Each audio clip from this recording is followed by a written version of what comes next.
What's going on, everybody? It's FREEDO here for Your Overwatch, and today we're going to be discussing what we deem to be the most crucial skill to have in order to rank up playing competitive Overwatch, and that is adaptability is the secret. But it's not just in the context of having a hero pool that can counterpick, although it does mean that as well. We're also going to talk about adapting to the multiple types of problems that you come in contact with in matchmaking. There's almost too many to list, really, and I'll give a few examples so you can start to see where my head's at and where we're even leaning and what arena we're speaking about. And for quick shorthand, we can draw attention to another video that we've made in the past called the multiple meta problem.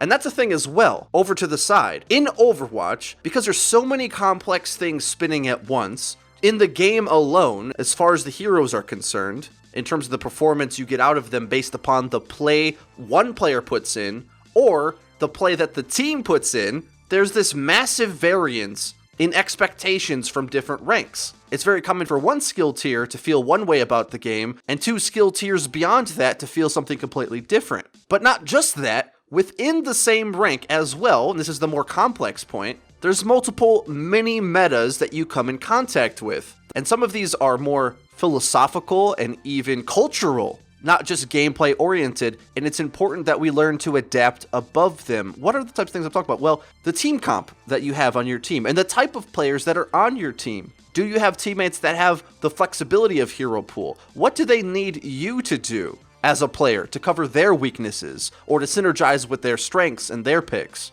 Are they particularly communicative? Are they mechanically strong? Are they playing a hero completely wrong? Which is a thing that happens as well that you have to deal with in matchmaking, and something that sounds kind of silly to say out loud, but all of these things come into play. And we want to try to give a few examples of how to go about navigating this in this video. I want to talk about a micro example and then a macro example. This gameplay we're looking at on screen is Weagle playing on his Grandmaster's account. Every player in this lobby, on both teams actually, are quite good. This is what you might call like a glorious game of Overwatch to some degree, where it feels like it's very competitive. These games happen at every rank, but as you get into the higher ranks, there's a slightly bigger percentage of more competitive feeling games. Because of this, your skill set as a player is going to be tested and strained. As this first attack pans out and the enemy team takes multiple angles, the defensive team does something that I'm not a huge fan of, letting the Pharah just shoot down at you from an angle, waiting for the engagement to come. This is something that I preach actively against in my How to Counter Pharah video, of course,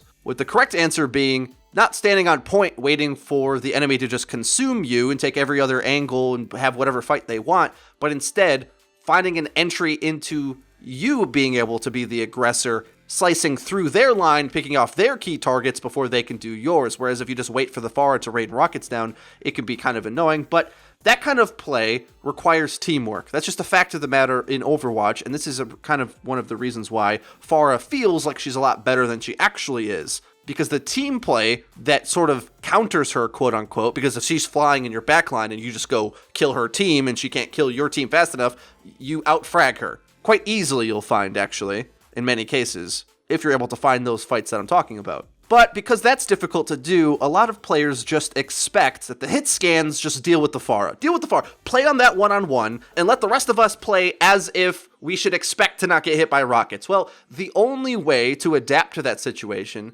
is to be able to play even a competent version of that hero's counter. Now, unfortunately, not everybody's going to be able to play every counter in the world, but this is one aspect of our adaptability pyramid, if you will, as we build this concept up for us to be stronger Overwatch players on the whole, is that learning heroes that are crucial to fit in these spots of problems you find yourself coming across in matchmaking can build up your power in adaptability. A victory over the Pharah didn't come from a stellar Widowmaker performance, but instead just a competent, slow, smart, methodical, careful, zoning Widowmaker that stopped the Pharah from just having free reign over the streets phase of Eichenwald in order to hold to win the game. A lot of the times in Overwatch, playing a competent counter to the enemy team's most impactful player is very likely to have a much bigger impact than you would, saying, trying to play a really sick Symmetra against a Pharah that's beating your team. Because it's pretty hard to get the Symmetra value, despite how good your Symmetra is, if the enemy team's flying over the value that you're presenting. Now, of course, there's a problem when we talk about hero flexibility, where players with small hero pools, even one hero in their hero pool,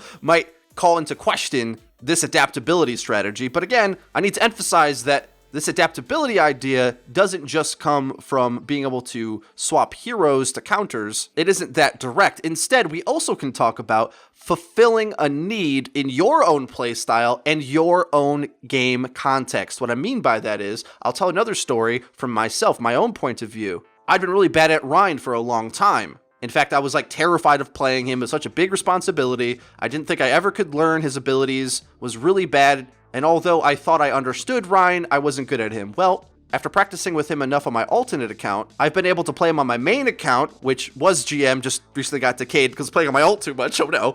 But I was GM and high enough to even play with some of the best players in the game, getting in games with top 500s, pro players and stuff, and I'm nervously picking, I have to pick Rhine? Oh, and I get on the voice comms and like, guys, I don't play a GM often, I'm scared, I'll try to play the best Rhine that I can. And actually I had a really fun moment with a pro player, the shot caller from Complexity, Joe Meister, basically gave me a short pep talk at the start of the match one round, pretty much telling me to buck up and be a man. So anyway, the point is, something that I noticed about my personal game is that I struggle playing a lot of my favorite heroes and heroes that I deem part of my hero pool with tanks that I feel aren't doing the right thing. So it's very difficult for me as Ana or some DPS players, many DPS classes, to be able to succeed when I feel like I'm out of sync with my tank player. So instead, already having a good Winston, I developed a Reinhardt too, so now I'm able to cover two spots. One, my own game, which seems to suffer if we have a tank player I'm not in sync with, just in general. But also two, it seems like there's a lot of players in the community overall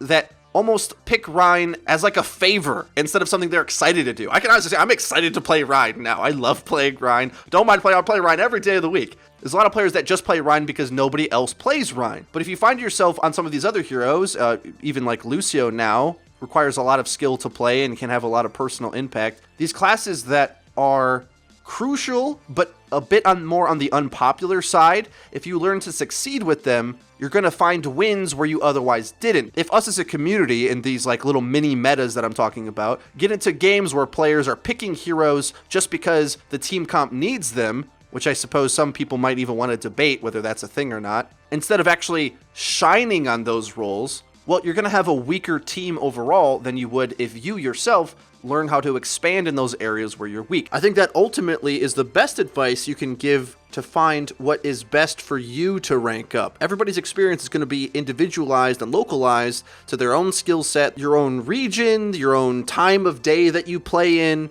the rank you're in, the friends you play with. So it's difficult to make videos that give an entire guide that works for everybody, but the best one, in our opinion, is being able to evaluate your play experience and find the thing that you can adapt in order to overcome the situations you're in. So, for instance, back to the Pharah example, are you trying to play characters that are going to be inherently weak to Pharah? Is your DPS Junkrat and your tanks Reinhardt Zarya? Well, you're going to have some trouble there. Maybe it would be worth for you to sort of get past that skill check of matchmaking. Mine, of course, was the tanking problem. Maybe you might need to learn crosshair placement and develop a competent Widowmaker that you can pull out in case of emergency. Break glass in case of Pharah. Or learn D.Va and Winston, which are better characters for fighting against the Pharah from the tank perspective. One interesting area is that a lot of players say D.Va's underpowered, but they also say Pharmacy's overpowered. Well, if they put two characters in the sky and they have a healer that is more or less only pocketing one character, and with one tank you absorb most of the damage coming from Pharah,